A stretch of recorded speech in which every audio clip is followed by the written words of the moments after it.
മഹാഭാരതം അവസാനിക്കുന്ന ഭാഗം. ആ ഭാഗത്തെ വനാന്തരത്തിലൂടെ പഞ്ചപാണ്ഡവന്മാർ നടന്നു പോകുന്നു.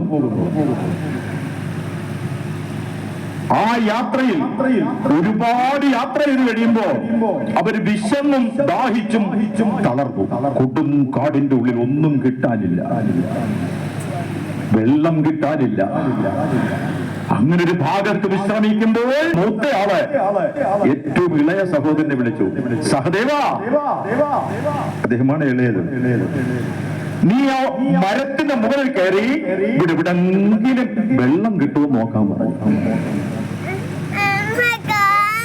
നമ്മളെ 4 5 മക്കളൊക്കെ ഉണ്ടെങ്കിൽ കുടുംബം ഏത് മക്കൾക്കാ കൊടുക്കുന്നത്? ആർക്കാ കൊടുക്കുന്നത്? ഇളയ ആൾക്കാണ് അല്ലേ? അത് നമ്മളെ മഹാഭാരതം പഠിപ്പിച്ച ഇളയ ആൾക്കാ ഉത്തരവാദിത്വം. ഉത്തരവാദിത്വം കുടുംബത്തിന്റെ ഉത്തരവാദിത്വം ഏറ്റവും ഇളയ ആൾക്കാണ്. ഭീമസേന നീ കയറി നോക്കെന്ന് പറഞ്ഞില്ല, ഭീമസേനൻ കയറി അമിക്കാറ് മരത്തിന്റെ ഇടപാട് തീരും. അർജുന നീ നോക്കെന്ന് പറഞ്ഞില്ല, നകുലനോട് പറഞ്ഞില്ല, സഹദേവനോട് ഏറ്റവും ഇളയ ആളിനോടാണ് പറഞ്ഞത്. കുടുംബത്തിന്റെ ഭാരം ഇളയ ആൾക്കാണ്, കയറി നോക്കാൻ പറഞ്ഞു. കയറി ഉത്തുംഗമായ വൃക്ഷത്തിന്റെ അഗ്രഭാഗത്ത് നിന്ന് നോക്കിയിട്ടുണ്ട്. സഹദേവൻ പറഞ്ഞു, ജ്യേഷ്ഠന്മാരെ അങ്ങ് അകലെ ഒരു തടാകം കാണുന്നുണ്ട്. അന്നേരം ധർമ്മപുത്രർ പറഞ്ഞു, വീഴാതെ ശ്രദ്ധിച്ച് ഇറങ്ങി വരാൻ. എന്താ കാര്യം? ദാഹിച്ചു വരച്ചിരിക്കും, വെള്ളം കാണുമ്പോ ആർത്തി വരും, എഴുതിയാടും. ഇത് മനുഷ്യന്റെ സ്വഭാവമാണ് അല്ലേ? പൈസ കണ്ടു കഴിഞ്ഞാൽ നമ്മൾ എന്തെല്ലാം വേണേലും ചെയ്ത് കളയും. അങ്ങനത്തെ ആർത്തി വേണ്ടെന്ന് പഠിപ്പിച്ച പതുക്കെ ഇറങ്ങി വരാൻ പറഞ്ഞു. താഴെ ഇറങ്ങി വന്നു. സഹദേവ, കുടുംബഭാരം ഇളയ ആൾക്കാണ്. സഹദേവ, നീ ആ തടാകം കണ്ടെടുത്ത് പോകണം. പോയിട്ട് നീ വെള്ളവും കുടിച്ച് ഞങ്ങൾക്ക് കുടിക്കാനുള്ള വെള്ളം വല്ല താമരക്കുമ്പിളിലോ പാളകൊട്ടിയോ എങ്ങനെയും കൊണ്ടുവരണം. ഏൽപ്പിച്ചു വിട്ടു. സഹദേവൻ ചെന്നു. ആ വെള്ളത്തിൽ ചെന്ന് തൊട്ടാ നേരം എവിടെ നിന്നോ മറഞ്ഞിരുന്നു ഒരു യക്ഷൻ. ഒരു ചോദ്യം ചോദിച്ചു, ഒരു കൽപ്പന. തടാകം എന്റേതാണ്, എന്റെ ചോദ്യങ്ങൾക്ക് ഉത്തരം തരാതെ തടാകത്തിൽ തുടരുത്, ആപത്താണ്. ഇത് പറഞ്ഞപ്പോൾ സഹദേവന് വെള്ളം കുടിക്കാനുള്ള ആർത്തി കൊണ്ട് മുട്ടിപ്പോയി. തടാകം ആരുടേതാണെന്നോ കൽപ്പനയോ ഒന്നും ശ്രദ്ധിച്ചില്ല. സഹദേവൻ ഓടിച്ചെന്ന് വെള്ളത്തിലോട്ട് തൊട്ടുപോ തൽക്ഷണം മരിച്ചു വീണു. അപ്പൊ തന്നെ മരിച്ചു വീണു. സഹദേവൻ പോയിട്ട് കുറെ നേരമായി സംഭവിച്ച എന്താന്ന് ആർക്കും അറിയാൻ വയ്യ. കുറെ മൊബൈൽ ഫോൺ എന്തൊരു ഉപയോഗമാകുന്നത്. സഹദേവന്റെ മൊബൈൽ ഉണ്ടെങ്കിൽ വിളിച്ചു ചോദിച്ചാൽ മതിയായിരുന്നു. അല്ലെ, ഭഗവാൻ അടുത്തുണ്ടെ ചോദിച്ചാൽ മതി, കാണിച്ചു കൊടുക്കുന്നത്. ആ സഹദേവൻ അവിടെ കിടക്കുന്നു, ഭഗവാൻ അടുത്തില്ല. അന്നേരം സഹദേവനെ കാണാതെ വന്നപ്പോൾ അടുത്തയാൾക്ക് കൽപ്പന കിട്ടി. യുധിഷ്ഠിരൻ പറഞ്ഞു, ധർമ്മപുത്രൻ പറഞ്ഞു, നകുല, സഹദേവൻ പോയിട്ട് കാണുന്നില്ല, നീ പോയി അന്വേഷിച്ചു. നകുലൻ പോയപ്പോൾ സഹോദരൻ മരിച്ചു കിടക്കുന്നു പോലും ശ്രദ്ധിക്കാതെ ആർത്തിമൂത്ത വെള്ളം കുടിക്കാൻ തുടങ്ങി.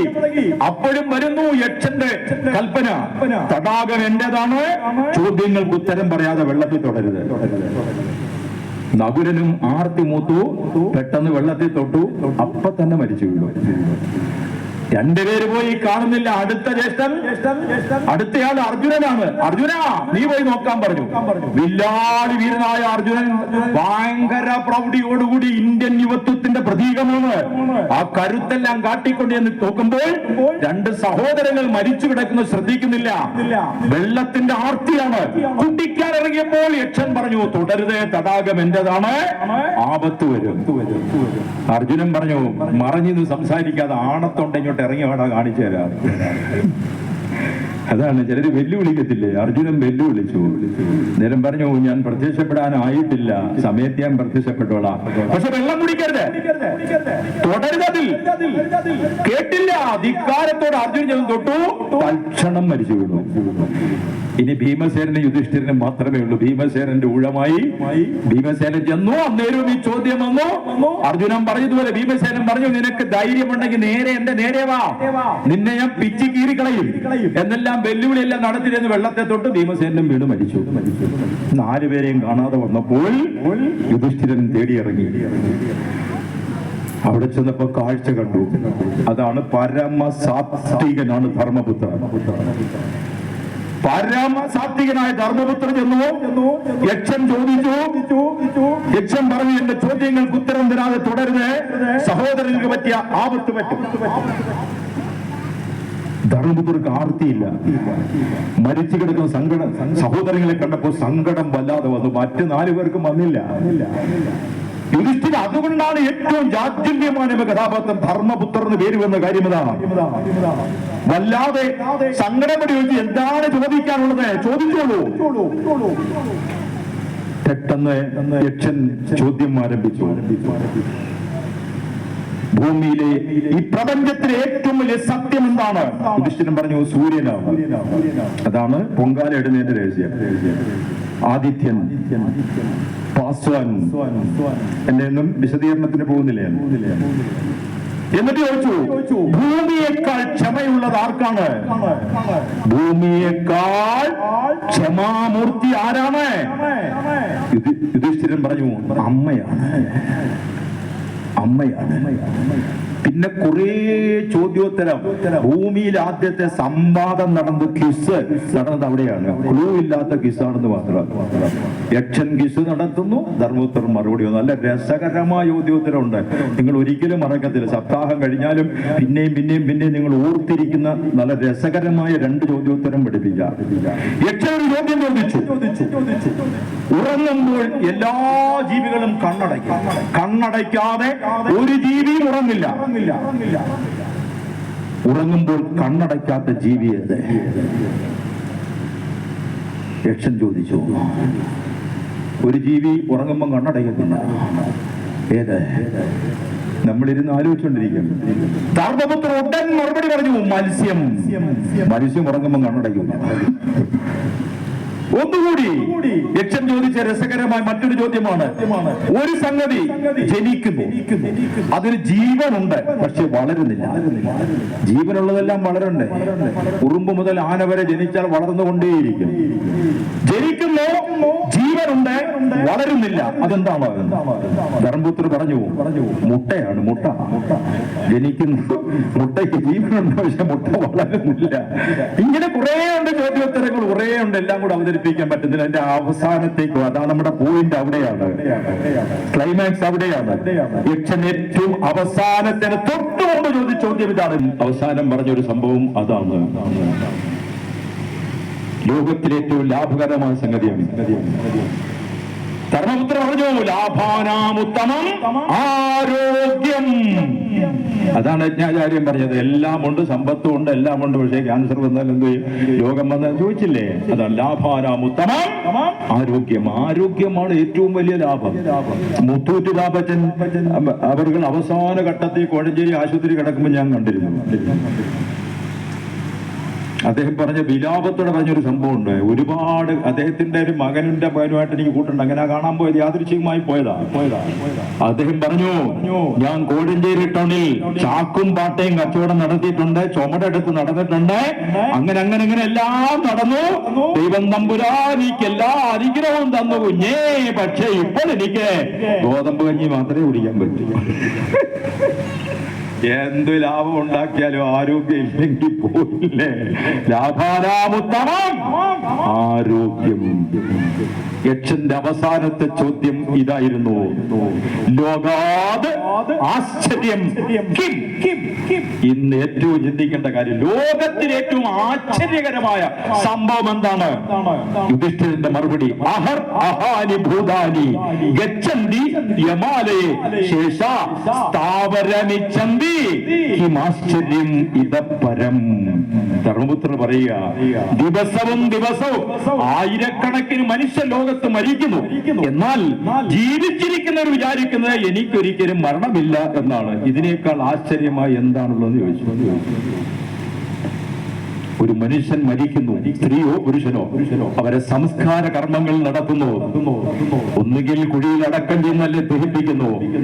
ആ സംസ്കാരക്രിയ നടക്കുന്നതിന് ചുറ്റാകെ കൂടി നിൽക്കുന്ന ഒരു മനുഷ്യൻ പോലും ചിന്തിക്കാറില്ല, എന്നെ എന്നാണ് ഇങ്ങനെ കൊണ്ടുവയ്ക്കുന്നു ആലോചിക്കാറില്ല. ഇതിനേക്കാൾ വലിയ ആശ്ചര്യം എന്താണ്? പണ്ട് ഈ ക്രിസ്തീയ സഹോദരങ്ങൾ ബോഡി കൊണ്ടുവന്ന മഞ്ചലിൽ വെച്ചാൽ ഇപ്പൊ ആംബുലൻസിലാണ്, മുമ്പിലും പറയിലും ഗാനമേളയായിട്ടുണ്ട് അങ്ങ് പോവുക. പണ്ട് മഞ്ചലിൽ കൊണ്ടുപോകുമായിരുന്നു. ജനങ്ങൾ അതിന്റെ പിറകെ ഇങ്ങനെ ശാന്തമായ സ്വരത്തിൽ പാടിക്കൊണ്ട് നടക്കുമായിരുന്നു. രഥത്തിൽ ഞാൻ സ്വർഗയാത്ര ചെയ്യുന്നു. ലക്ഷക്കണക്കിന് രൂപ മുടക്കി നൂറിയ ചിത്രം വരച്ചെന്ന് ഗ്രേസി ഫിലിപ്പിന് സമർപ്പിക്കുന്നു ഈ പാട്ട്.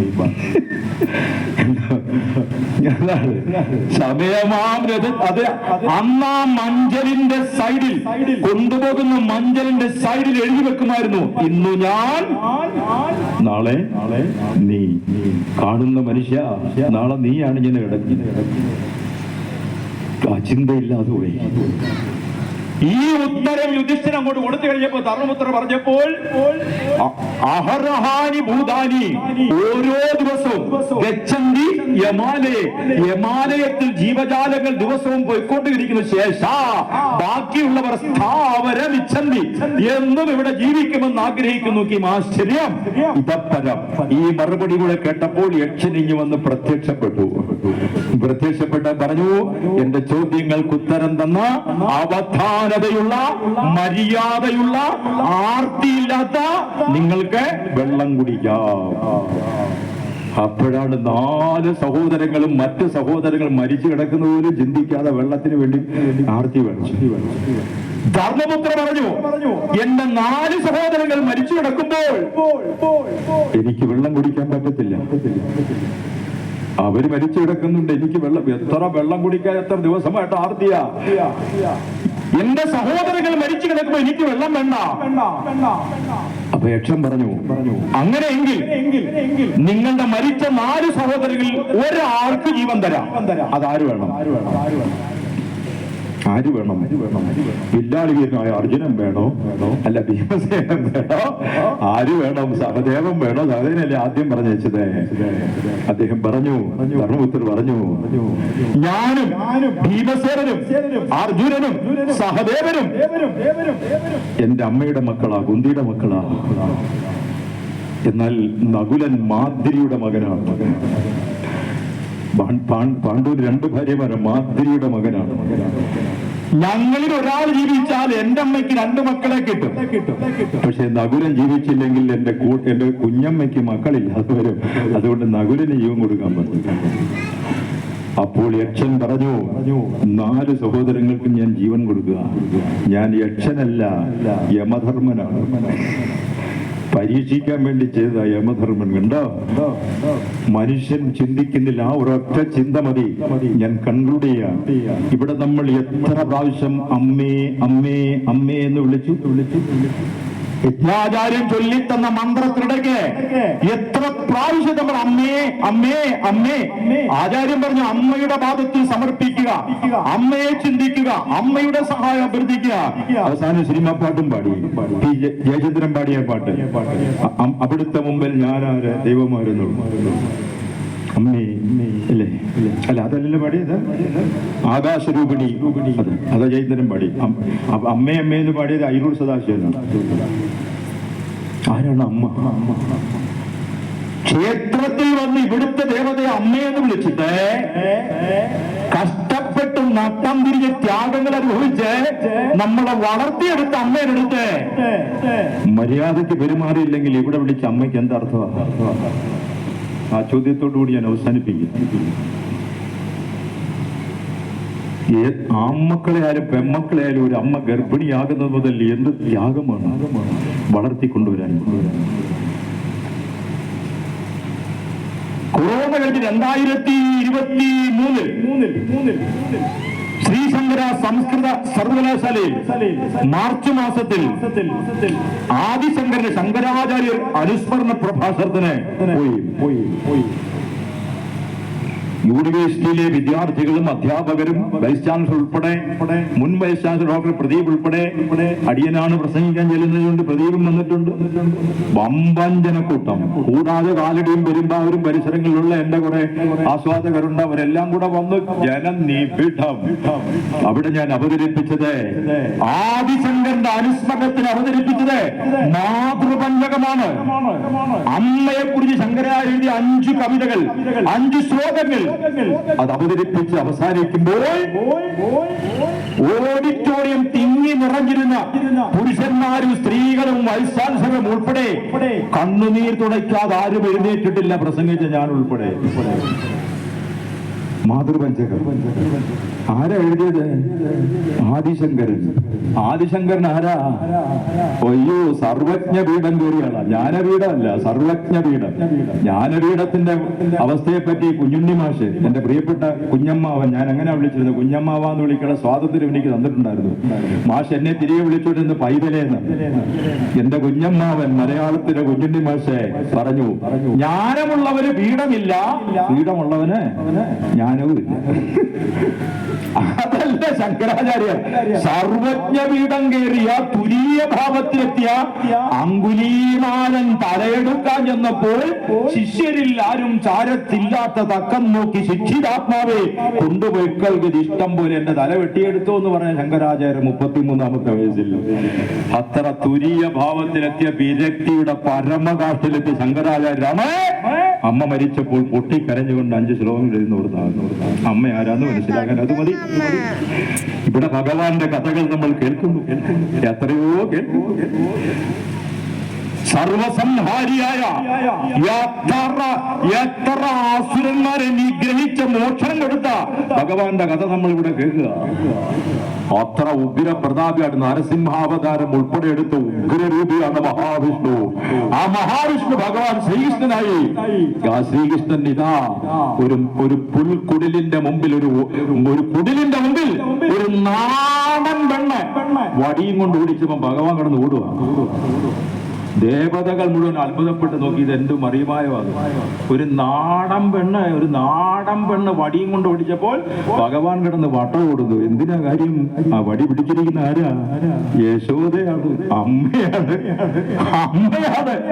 അമ്മ വടിയെടുത്തപ്പോ ഭഗവാൻ നാരായണമൂർത്തി ഓടിയാണ്. കാരണം അമ്മയെ അനുസരിക്കണമെന്ന് പഠിപ്പിച്ചെന്ന്. നിങ്ങൾ ചെറുപ്പക്കാരെ, ആൺകുട്ടികളെയും പെൺകുട്ടികളെയും യജ്ഞമൊക്കെ കേൾക്കാൻ കൊണ്ടുവരണം കേട്ടോ. ഇന്നത്തെ മക്കളെ ഇങ്ങോട്ട് വന്ന് വിളിച്ചാൽ അങ്ങോട്ട് പോയി ഇവിടെ കൊണ്ടുവന്ന് ഇതൊക്കെ കേൾപ്പിക്കണം. ഭഗവാൻ യശോദയുടെ വഴിയുടെ മുമ്പിൽ കിടന്ന് ഓടുക. അതാണ് ഭഗവാൻ ശ്രീകൃഷ്ണ അറ്റാച്ച്മെന്റ് ഉണ്ടായത് യശോദയോടാണ്, നന്ദഗോപരോടും വസുദേവനോടും അല്ല. യശോദയ്ക്കാണ് വാതറ നീരേഴ് വന്നാൽ ലോകം കാണിച്ചു കൊടുത്തത്. നന്ദഗോപർക്ക് കാണിച്ചു കൊടുത്തിട്ടുണ്ടോ? വസുദേവർക്ക് കാണിച്ചു കൊടുത്തിട്ടുണ്ടോ? അമ്മയാണ് അവതാരങ്ങൾക്ക് അറ്റാച്ച്മെന്റ് ഉള്ളത്. ലങ്കയാകെ തകർത്ത് തരിപ്പണമാക്കി ശ്രീരാമേന്ദ്രൻ. അവ വരബലം തന്നെ ആദ്യമേ പുരാ വിശ്രവസ പുത്രവും രാവണോ നാമ രാക്ഷസ അസി തസ്യാനുജോ കുംഭ. മാനിഷാദ നമ്മൾ കേട്ടിട്ടുണ്ട്, മൂലരാമായണന്റെ തുടക്കമാണ്. മാനിഷാദ പ്രതിഷ്ഠാന്ത മകമ ശശുദീ സമ യൗജമിഥിരാദേകമപഥിം കാമമോഹിത. ഈ ശ്ലോകം അറിയാത്ത ഭാരതീയർ ചുരുക്കമാണ്. ആദ്യത്തെ ഒരു വരിയെങ്കിലും അറിയാത്ത ഭാരതീയർ ഇല്ലെന്ന് തന്നെ പറയാം. ഒന്നാമത്തെ വാക്ക് മനുഷ്യനിർമ്മിതമായ ആദ്യത്തെ കാര്യത്തിന്റെ ആദ്യത്തെ വാക്ക് അറിയാത്ത 125 കോടി ജനങ്ങളും ഇല്ല. എല്ലാവർക്കും അറിയാം ആദ്യത്തെ വാക്ക് മാനിഷാദ. BS അച്യുതാനന്ദ മുഖ്യമന്ത്രി ആയിരിക്കുന്ന സമയത്ത് ഞാൻ കൊല്ലത്ത് പോയിട്ടൊന്ന് റോഡ് ബ്ലോക്ക്, ചങ്ങര കൊട്ടാരക്കര ടൗണിൽ നിന്ന് പ്രസംഗിക്കുക. അച്യുതാനന്ദൻ നിന്ന് പ്രസംഗിക്കുക, കൊട്ടാരക്കര മുഖ്യമന്ത്രിയാണ്. അങ്ങനെ വരുന്നത് മാനിഷാദ. മറ്റേ സോളാർ കേസാണ്. സോളാർ കേസിന് അങ്ങനെ ഉദാഹരണം പറഞ്ഞതാ മാനിഷ. ഇപ്പൊ ഞാൻ ചോദിച്ചിട്ട് ഇങ്ങാരുവരെയും മാനിഷാദ പഠിച്ചു വെച്ചിരിക്കുന്നത്. അതാണ് മൂലരാമായണം. മാനിഷാദ പ്രതിഷ്ഠാന്ത മകമ ശശുദീ സമ യൗജമിഥിരാദേകമപഥിം കാമമോഹിതം പുരാ വിശ്രവസ പുത്രോ രാവണോ നാമ രാക്ഷസ ആസീ തസ്യാനുജോ കുംഭകർണ വിഭീഷണോ തേജു തീവ്രേണ തപസാ പ്രത്യക്ഷീകൃതി വേദസം വരാനിമാൻ വവ്രേ രാവണോ മാനിഷാദന്യേരവധ്യത്വം തഥാത്മന കുംഭകർണനോ നിർദ്ദേവത്വം വവ്രേ വിഭീഷണോ വിഷ്ണുഭക്തിം വവ്രേ. വിശ്രവസിന്റെ മക്കളായ കുംഭകർണനും രാവണനും വിഭീഷണനും തപസ് ചെയ്തു. ബ്രഹ്മാവ് പ്രത്യക്ഷപ്പെട്ടു. എന്ത് വരം വേണം? രാവണൻ പറഞ്ഞു മനുഷ്യരല്ലാതെ ആരും കൊല്ലരുത്. കുംഭകർണൻ നിർദ്ദേവത്വം ആഗ്രഹിച്ചു, നിദ്രേവത്വം ചോദിച്ചു. കഥ നിങ്ങൾക്കറിയാം. പക്ഷെ വിഭീഷണൻ ചോദിച്ചത് എന്താ? വിഭീഷണോ വിഷ്ണു ഭക്തിം വവ്രേ. അതിനാ നമ്മൾ സപ്താഹത്തിന് വിഭീഷണൻ ചോദിച്ചത് വിഷ്ണു ഭക്തി മാത്രമാണ്, അത് കൊടുത്തു. അതുകൊണ്ട് വിഷ്ണുവിന്റെ അവതാരം, മഹാവിഷ്ണുവിന്റെ അവതാരമായ ശ്രീരാമചന്ദ്രൻ ലങ്കയാഗം നശിപ്പിച്ച് മുഴുവൻ ഭസ്മീകരിച്ച് മടങ്ങിപ്പോകാൻ നേരം വിഭീഷണൻ വന്ന് തൊഴുകയോടെ പറഞ്ഞു, രാക്ഷസകുലം നശിച്ചിരിക്കുന്നു, കോടാനുകൂടി തങ്കവും സ്വർണവും ഖജനാവ് നിറച്ചിരിക്കുന്ന ലങ്കയുടെ അധിപനായി അങ്ങിവിടെ വാഴണം. കാരണം അയോധ്യയിൽ സിംഹാസനത്തിൽ ഇരിക്കാൻ സമ്മതിക്കാതെ ഓടിച്ചു വിട്ടതാണ്. അയോധ്യയേക്കാൾ ശതഗുണീഭവിക്കുന്ന സമ്പാദ്യമുള്ള ലങ്കയുടെ അധിപനാകണം എന്ന് ശ്രീരാമചന്ദ്രനോട് പറഞ്ഞപ്പോൾ ശ്രീരാമചന്ദ്രൻ കൊടുത്തൊരു മറുപടിയുണ്ട്, ജനനീ ജന്മഭൂമിശ്ച സ്വർഗാദപി ഗരീയസി. ജന്മഭൂമിച്ച ജനനീ എന്നല്ല ശ്രീരാമചന്ദ്രൻ പറഞ്ഞത്, ജന്മഭൂമി അല്ല ആദ്യം പറഞ്ഞത്. പിന്നെയോ ജനനി, അമ്മയും ജനിപ്പിച്ച അമ്മയും മാതൃരാജ്യം സ്വർഗത്തേക്കാൾ വലുതാണ്. അതുകൊണ്ടാണ് ആസേതു ഹിമാചലം സുപ്രഭാതം കേൾക്കും ക്ഷേത്രത്തിൽ ആദ്യം വിളിക്കുന്ന പദം തന്നെ എന്താണ്? ശ്രീരാമചന്ദ്രന്റെ അമ്മയാണ്, അല്ലേ? രാമ നല്ല നടക്കുന്നത് സുപ്രഭാതം. പിന്നെയോ കൗസല്യ സുപ്രകണ്ട, കൗസല്യ ആദ്യം വിളിക്കുന്നത് കൗസല്യ സുപ്രജാരാമ പൂർവസന്ധ്യാ പ്രവർത്തതേ ഉത്തിഷ്ഠ നരശാർദൂല കർത്തവ്യം ദൈവമാഗ്നികം ഉത്തിഷ്ഠോത്തിഷ്ഠ ഗോവിന്ദ ഉത്തിഷ്ഠ ഗരുഡധ്വജ ഉത്തിഷ്ഠ കമലാകാന്ത ത്രൈലോക്യം മംഗളം ഗുരു. അത് കഴിഞ്ഞ് നാലാം കാലത്തെ സുപ്രഭാതം എം എസ് സുബലസ്മയുടെ മനോഹരമായ ശബ്ദത്തിൽ കമലാകുരചൂരുകുങ്കുമതോ നിയതാരുണിതാതുലീലതനോ കമലായതലോചനലോകപദേ വിജയീ ഭവ വെങ്കടശൈലപദേ സുമുഖം സുഹൃതം സുലഭം സുഗതം സുനുജം ച സുഖായ മമോഹശര അപഹായ രഹോദ്വഹമന്നമഹ നഗരഞ്ജന ഗഞ്ജന ജാതുഭവേ. ആദ്യം വിളിക്കുന്ന കമലയാ വിളിക്കുന്നത്, കമലാകുജം അമ്മയാ വിളിക്കുന്നത്. അമ്മയ്ക്കാണ് പ്രാധാന്യം. അതുകൊണ്ടാണ് ഭഗവാന് അവതാര പുരുഷന്മാർക്ക് അമ്മയോടാണ് അറ്റാച്ചുണ്ട്. വ്യാസമുനി അമ്മയ്ക്കൊരു വരം കൊടുത്തിട്ടുണ്ട്. 18 പുരാണങ്ങൾ തന്ന, മഹാഭാരതം തന്ന, ഇതിഹാസങ്ങൾ തന്ന വ്യാസമുനി അമ്മയ്ക്കൊരു വരം കൊടുത്തിട്ടുണ്ട്. അമ്മ എപ്പോൾ എന്നെ കാണാൻ ആഗ്രഹിക്കുന്നുവോ അപ്പോൾ ഞാൻ പ്രത്യക്ഷപ്പെടും. ഓടി പറയുന്നതാണ്. മക്കള് കേട്ട് പഠിക്കണ്ടേ? ഇങ്ങോട്ട് വന്ന് വിളിച്ചാൽ പോകുന്ന മക്കള് കേട്ട് പഠിക്കണ്ടേ? അമ്മ മനസ്സിൽ വിചാരിച്ചാൽ മതി, പ്രത്യക്ഷപ്പെടുക. അവിടുന്ന് ഇങ്ങോട്ട് വന്നിനി അങ്ങോട്ട് പറയാനില്ല. അവതാരങ്ങൾ, സന്യാസിമാർ, ഋഷിമാർ, സർവജ്ഞ പീഠം കയറിയ ശങ്കരാചാര്യർ കണ്ടോ? 20-ാം നൂറ്റാണ്ട് കേരളത്തിന് കിട്ടിയ 3 വരദാനങ്ങളുണ്ട് ആത്മീയാചര്യയിൽ. ഒന്ന് ചട്ടമ്പി സ്വാമി തിരുവടികൾ, പിന്നൊന്ന് ശ്രീനാരായണ ഗുരുദേവൻ, പിന്നൊന്ന് ശുഭാനന്ദ ഗുരുദേവൻ. ഇവർക്ക് 3 പേർക്കും ജാതിയില്ല. നമ്മൾ അവരെ പേര് പറയുമ്പോഴേ ഏത് ജാതിയാന്ന് കണ്ടു കഴിഞ്ഞു. അത് കേരളത്തിന്റെ കുഴപ്പം. നോർത്ത് ഇന്ത്യയിൽ എങ്ങനെ കാണത്തില്ല. ശ്രീരാമകൃഷ്ണ പരമഹംസർ ഏത് ജാതിയാന്നറിയാമോ? ഒരു പിടിയും കിട്ടത്തില്ല. സ്വാമി വിവേകാനന്ദന്റെ ജാതി അറിയാം? ഇല്ല. രമണ മഹർഷിയുടെ ജാതി അറിയോ? മഹർഷി അരബിന്ദോയുടെ ജാതി അറിയാം?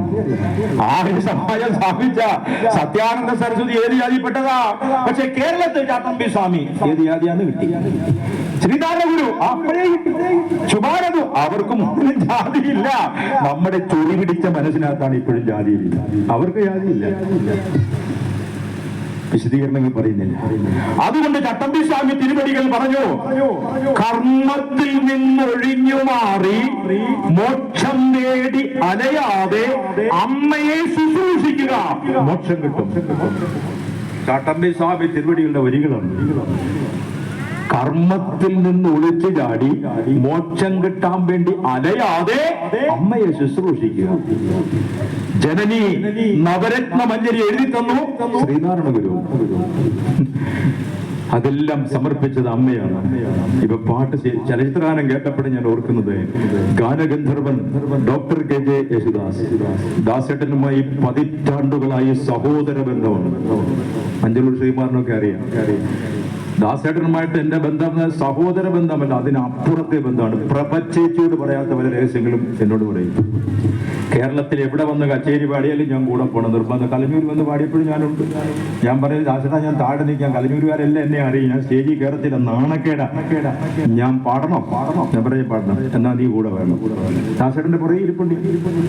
സൈഡിലിരിക്കത്തില്ല, കാരണം എനിക്ക് പക്കമേളൊന്നുമില്ല. ഇതിന്റെ പുറകെ ഇരുന്ന് എന്നെ കാണത്തില്ല, കാരണം ഇതിന് നെഞ്ചുവിരിവ് കൂടുതലാണ്. എന്റെ പിറകെ കയറിയിരിക്കും.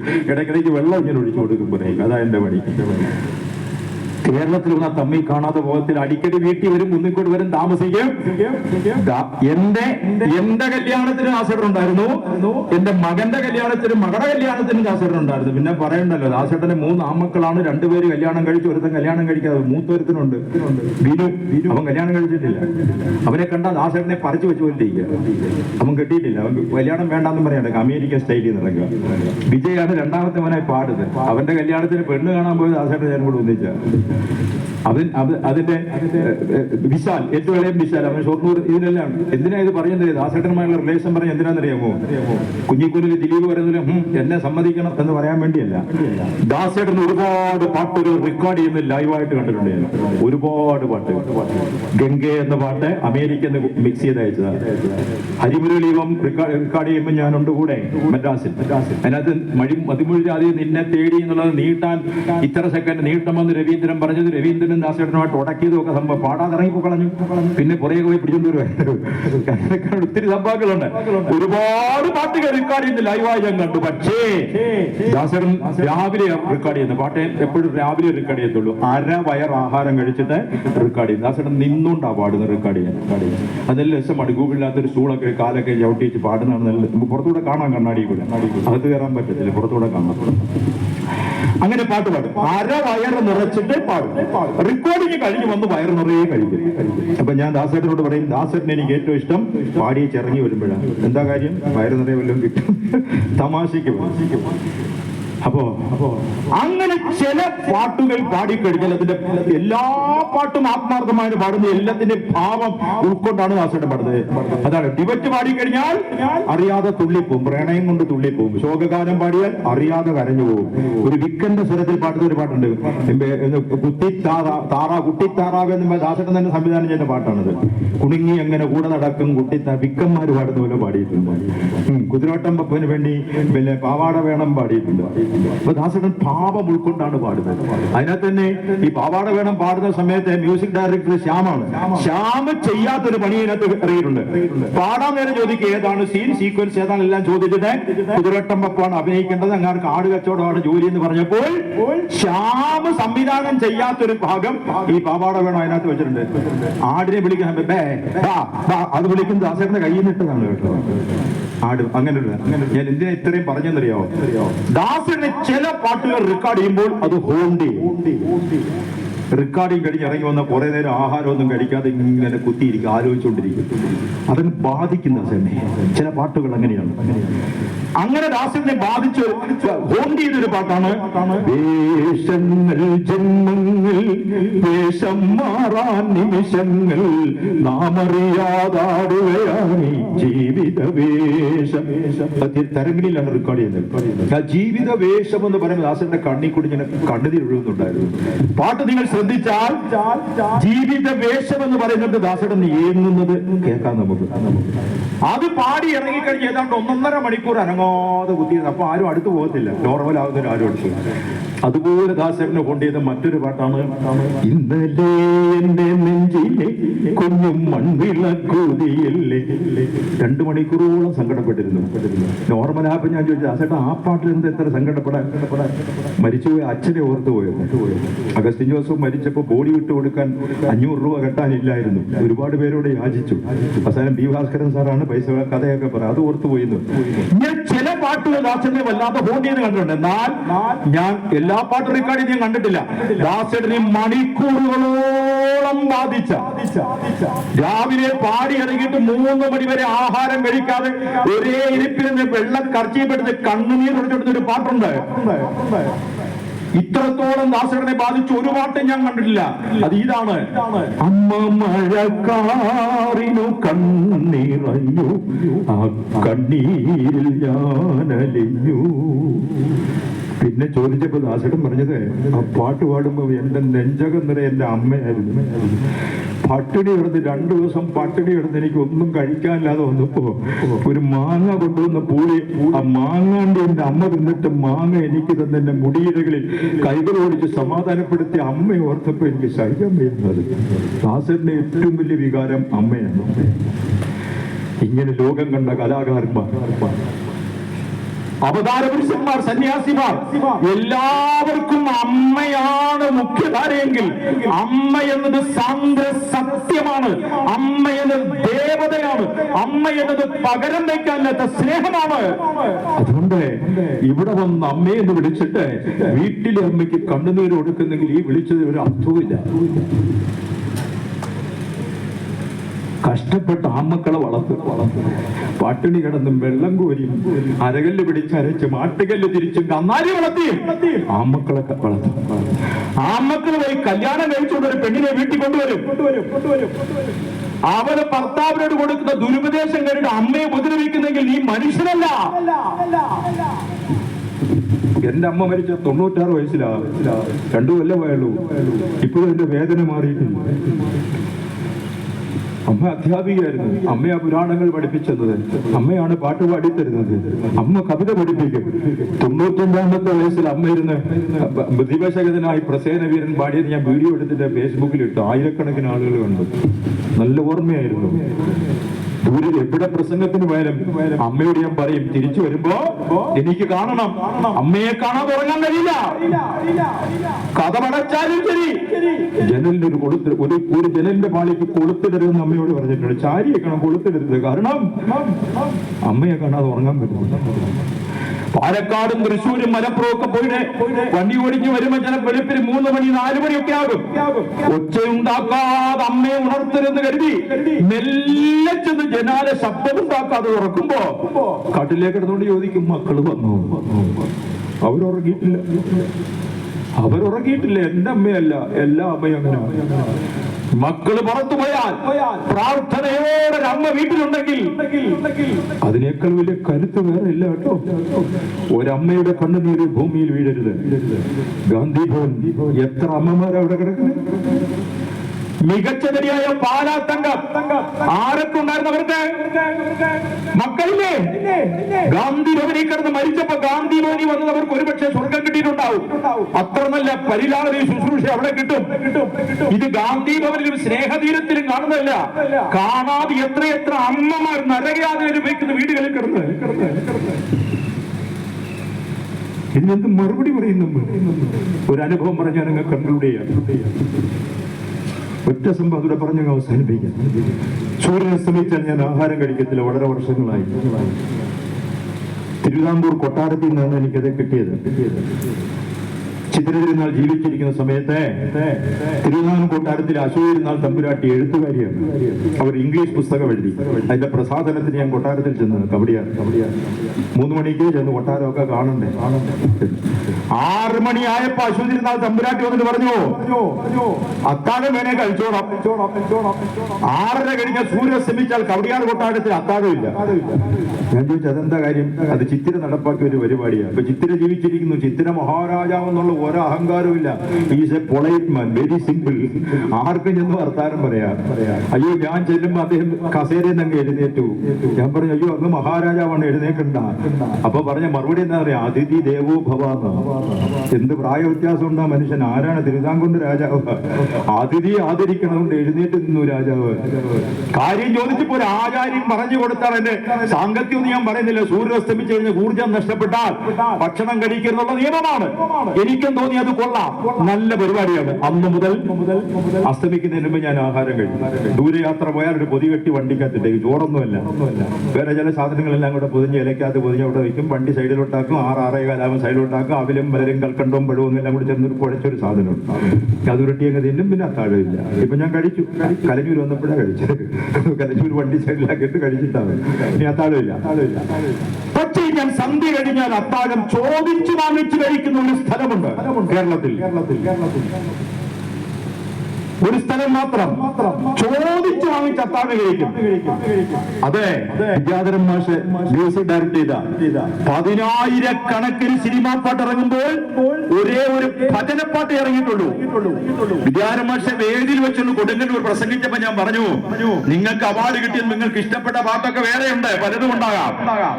എവിടെ ചോദിച്ചാലും വിദ്യാധരൻ മാഷ് ഏറ്റവും ഇഷ്ടപ്പെട്ട പാട്ടാരാ ഏതാന്ന് ചോദിച്ചാൽ എല്ലാരും കൽപ്പാന്തകാലത്തോളം കാതരേ നീ എന്നെ. വിദ്യാരംഭ മാഷെ എവിടെ കണ്ടാൽ ഈ പാട്ട് പാടിച്ച ആൾക്കാർ വിട്ടു. ഞാൻ പറഞ്ഞു വേദിയിലിരുത്തിക്കൊണ്ട് ആയിരങ്ങളെ സാക്ഷാത്കാരം പറഞ്ഞു, മാഷേ എനിക്ക് മാഷിന്റെ പാട്ട് അത് ഇഷ്ടമാണ് എനിക്ക്, കാരണം ദാസേട്ടൻ പാടിയതായതുകൊണ്ട് എനിക്ക് ഇഷ്ടമാണ്. പക്ഷേ മാഷ് ഡയറക്റ്റ് എനിക്ക് ഏറ്റവും ഇഷ്ടപ്പെട്ട പാട്ട് ഒരു ഭജനപ്പാട്ടാണ്.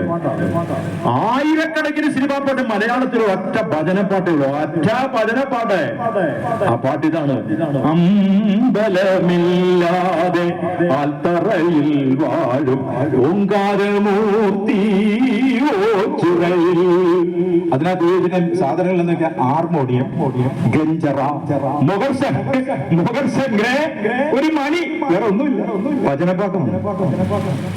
ആ പാട്ടിൽ പറഞ്ഞ ഓച്ചിറ പരബ്രഹ്മ ക്ഷേത്രത്തിൽ എല്ലാ വൃശ്ചിക മാസത്തിലും 12 വിളക്കുന്നൊരു പരിപാടി ഉണ്ട്. അത് ഒരു ദിവസം അടിയന്റെ പ്രഭാഷണം ഉണ്ടാകും എന്റെ ഡേറ്റ് അനുസരിച്ച്. ഇപ്പൊ 2 കൊല്ലം കൊറോണ കഴിഞ്ഞിട്ട് ചില കേസും വഴക്കായിട്ട് അവിടെ പ്രസംഗം ഇല്ല. ഇപ്പൊ എല്ലാം പരിഹരിക്കട്ടെ എന്ന് നമുക്ക് ആഗ്രഹിക്കാം. 12 വിളക്കുന്നത് എന്താ ജനക്കൂട്ടം! ശരി, മനുഷ്യനെ മുട്ടിയിട്ട് നടക്കാൻ പറ്റത്തില്ല. ജീവിച്ചവരുടെ പ്രസംഗം. ആ പ്രസംഗം കഴിഞ്ഞ് ഓച്ചറ ചെന്ന് കഴിഞ്ഞാൽ സന്ധ്യ കഴിഞ്ഞ് ഞാൻ ആഹാരം ചോദിച്ചു വാങ്ങിച്ചു കഴിഞ്ഞു. എന്തിനെന്നറിയോ? സന്ധ്യ കഴിഞ്ഞ് അവിടെ കഞ്ഞിയും ഏതെങ്കിലും തോരനും ഒക്കെ ആയിരിക്കും. കഞ്ഞി, അത്രവും കഞ്ഞിയും തോരനും ഒക്കെ ആയിരിക്കും. നിർബന്ധമായി ചോദിച്ചു വാങ്ങിച്ച് കഴിക്കുന്നത് ആർക്കും വേണ്ടാതെ നടതള്ളപ്പെട്ട കുറെ അമ്മമാർ പരബ്രഹ്മം അഭയമായി കിടക്കുന്നുണ്ട്. അവരുടെ കൂടെ ഇരുന്ന് കഞ്ഞി കുടിക്കാൻ വേണ്ടിയാണ് സന്ധ്യ കഴിഞ്ഞ് കഞ്ഞി ചോദിച്ചു വാങ്ങിച്ചു. അവരെ കൂടെ നിന്ന് കുടിക്കുന്ന, കാരണം ആ അമ്മമാർ ഇത് ടി വി കൂടെ കണ്ടുകൊണ്ടിരിക്കുക എന്റെ പ്രഭാഷണം. 10,000 അഭിസംബോധന ചെയ്തിട്ട് അവരിടയിൽ പോയി ഇരിക്കുമ്പോൾ ഈ പാവം അമ്മമാർക്ക് ഒരു സന്തോഷം വരില്ലേ? 1 കോടി രൂപയുടെ വഴിപാട് നടത്തിയാൽ ഇതിന് പകരമാവില്ല. അതിനെ പോയിരിക്കുന്നു. സംഘാടകർ പറയും ഓഫീസിൽ ഇരുന്നാൽ മതി, കഞ്ഞി അവിടെ കൊണ്ടുതരാം. ഞാൻ പറഞ്ഞു അതിനല്ല, അവരുടെ മര്യാദ അവരത് പറയണം. എപ്പോഴും പറയും, ഞാൻ പറയും അങ്ങനല്ല, എനിക്ക് അമ്മമാരെ കൂടെ ഇരിക്കണം. അവര് ഈ അമ്മമാർക്കെല്ലാം കുപ്പി പ്ലേറ്റ് കൊടുക്കാൻ പറ്റത്തില്ല, ഉടഞ്ഞു പോയി, സ്റ്റീൽ പ്ലേറ്റ് ആണ്. അതിഥി എന്ന നിലയ്ക്ക് എനിക്ക് കുപ്പി പ്ലേറ്റ് കൊണ്ടുവയ്ക്കും. കഞ്ഞിയും തോരനും വാങ്ങിച്ചോടെ വെച്ചോണ്ടിരിക്കും. സംഘാടകർ കണ്ണീന്ന് പറയുമ്പോ ഞാൻ കുടിക്കാതെ വെച്ചിരിക്കും. അടുത്തിരുന്ന ഏതോ ഒരമ്മ, ഏതോ മക്കളെ പ്രസവിച്ച് ഏതോ ഒരമ്മ കുടിച്ച കഞ്ഞിയുടെ ബാക്കി ഞാൻ വാങ്ങിച്ചു കുടിക്കും. എന്റെ കഞ്ഞി അവർക്ക് കൊടുക്കും. അവരുടെ മനസ്സിലൊരു സന്തോഷം വരും. ആ സന്തോഷം വിലമതിക്കാൻ പറ്റുന്നതല്ല. അങ്ങനെ ഒരിക്കലും അവിടെ നിന്ന് കഞ്ഞി ഒഴിച്ചുകൊണ്ടിരുന്നപ്പോ കഞ്ഞിയും മുതിരത്തോരനും കൊണ്ടുവച്ചു. മുതിര കണ്ടിട്ട് ഒരുപാട് കാലമായതുകൊണ്ട് ഞാൻ എഴുന്നേറ്റ് നിന്ന് തൊഴുതു പോയി. കാരണം ഈ സാധനം കണ്ടിട്ട് ഒത്തിരി കാലമായി. 85 വയസ്സുള്ള അമ്മയാണ് അടുത്തിരിക്കുന്നത്. കഞ്ഞി കുടിച്ചോണ്ടിരിക്കുമ്പോ അമ്മയോട് ഞാൻ ചോദിച്ചു, അമ്മേ മക്കളില്ലേ? എന്തിനാ പരബ്രഹ്മ ക്ഷേത്രത്തിൽ കിടക്കുന്ന മക്കളില്ലേ? അമ്മയുടെ മറുപടി കേട്ട് വെള്ളിടി ഏറ്റതുപോലെ ഞാൻ ഇരുന്നു പോയി. 8 മക്കളുണ്ട്. മൂത്ത മകൻ സർക്കാർ ഉദ്യോഗസ്ഥനാ. അവന്റെ കൂടെയായിരുന്നു അധികകാലം താമസം.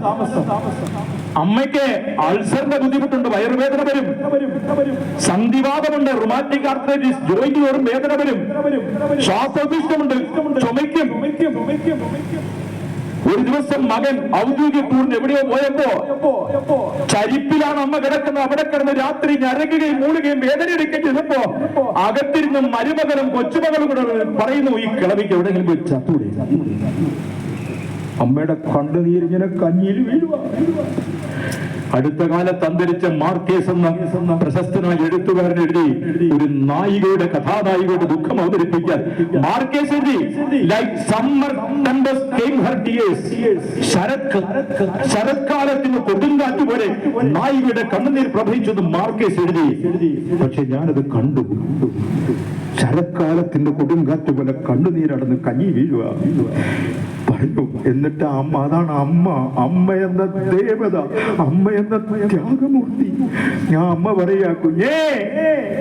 അടുത്ത ദിവസം മകൻ വന്നപ്പോ ഞാനിത് അവരോട് പറഞ്ഞില്ല, കാരണം കുടുംബകലഹം ഉണ്ടാകരുതല്ലോ. ഒരമ്മയുടെ കരുതൽ ആലോചിക്കണം. 8 മക്കളെ പോറ്റണമെങ്കിൽ ഈ അമ്മ എത്ര പ്രയാസപ്പെട്ടു. ഇന്ന് 2 മക്കളെ പോറ്റാൻ നമുക്ക് എന്ത് പ്രയാസമാണ്. നമുക്ക് വെള്ളം കോരേണ്ട ടാപ്പുണ്ട്, മിക്സിയുണ്ട്, ഗ്രൈൻഡറുണ്ട്, സകലത്തിന്റെ പൊടിയുണ്ട്. ആ അമ്മയുടെ കാലഘട്ടത്തിൽ ഇതൊന്നുമില്ല. ഉരലിട്ട് ഇടിച്ചു എടുക്കണം, അരകല്ല് പിടിച്ച് അരയ്ക്കണം, ആട്ടുകല്ല് പിടിച്ച് തിരിക്കണം, വെള്ളം വലിച്ചു വരണം. ഇപ്പൊ തീ കത്തിക്കാൻ എന്തെളുപ്പാ, സ്റ്റൗ സ്റ്റാർട്ട് ചെയ്തിട്ട് ഫയർ ചെയ്ത് കൊടുത്താൽ മതി. കത്താത്ത വിറക് വെച്ച് ഊതി ഊതി ഊതിയായിരിക്കും അമ്മയ്ക്ക് ആസ്മ വന്നത്. ഈ മക്കളെ ചിന്തിച്ചോ അത്? അമ്മ ഒന്നും പറയാതെ അടുത്ത മകന്റെ വീട്ടിലേക്ക് പോയി. അവിടെയും അനുഭവം ഇതാണ്. അമ്മ ചുരുക്കി പറഞ്ഞു 8 മക്കളുടെയും കഥ. അമ്മ കഞ്ഞി കുടിക്കാതെ പറഞ്ഞു, ഞാനും കരഞ്ഞുകൊണ്ട് അത് കേട്ടോണ്ടിരുന്ന് എനിക്ക് കഞ്ഞി ഇറങ്ങുന്നില്ല. ഇതിപ്പോ അവതരിപ്പിക്കാൻ പോലും എനിക്ക് പറ്റുന്നില്ല, അതിന്റെ വേദന. അവസാനം 8ാമത്തെ മകനും തള്ളി പറഞ്ഞപ്പോ പരബ്രഹ്മം അഭയമായി വന്ന് കിടക്കുക. മക്കളേന്ന് പറഞ്ഞപ്പോ ഞാൻ ഈ അമ്മയോട് ചോദിച്ചു, അമ്മയുടെ പേരെന്താണ്, അമ്മയുടെ നാടെവിടെയാണ്? അത്രമാത്രം കിട്ടിയാൽ മതി. പോലീസിലോ പഞ്ചായത്തിലോ ബന്ധപ്പെട്ട് RDOക്ക് പെറ്റീഷൻ കൊടുത്ത് ഈ മക്കളെ കൊണ്ട് അമ്മയെ നോക്കിയ സാഹചര്യം ഉണ്ടാക്കാം. അമ്മ എന്നോട് പറഞ്ഞു, എന്നെ ആ നരകത്തിലൂടെ എന്നെ തിരിച്ചയക്കുന്നത്. കുടുംബം നരകമായി പോയി. അമ്മയില്ലേ പിന്നെ നരകമാണ്. അവര് പേരും പറഞ്ഞില്ല, നാടും പറഞ്ഞില്ല. 2 കൊല്ലം കൂടെ അമ്മയെ കണ്ടു. 3ാമത്തെ കൊല്ലം ചെന്നപ്പോ അമ്മ പരബ്രഹ്മം ലയിച്ചു പോയി. അന്നം ബ്രഹ്മമാണ്, കുടിക്കുന്ന കഞ്ഞി ബ്രഹ്മമാണ്, അമ്മ ബ്രഹ്മമാണ്, പരബ്രഹ്മമൂർത്തിയാണ് അവിടുത്തെ സങ്കല്പം. ഒരു ബ്രഹ്മത്തിന് മുമ്പിൽ മറ്റൊരു ബ്രഹ്മത്തിന്റെ കണ്ണുനീര്, വേരിയൊരു ബ്രഹ്മത്തിൽ വീഴുന്ന ദുർഗതി കേരളത്തിൽ ധാരാളമുണ്ട്. ഇത് ഞാൻ കണ്ടത് കാണാത്തത് എത്രയാണ്. ഇവിടെ വന്ന് അമ്മയെന്ന് വിളിക്കുമ്പോൾ പെറ്റമ്മേ അമ്മയായി തന്നെ കരുതാൻ നമുക്കെല്ലാം കഴിയട്ടെ എന്ന പ്രാർത്ഥനയോടെ 9:30 ഞാൻ 8 മണിക്ക് തുടങ്ങി. 1.5 മണിക്കൂർ എടുത്തിട്ടുണ്ട്. ശ്രീകുമാരോട്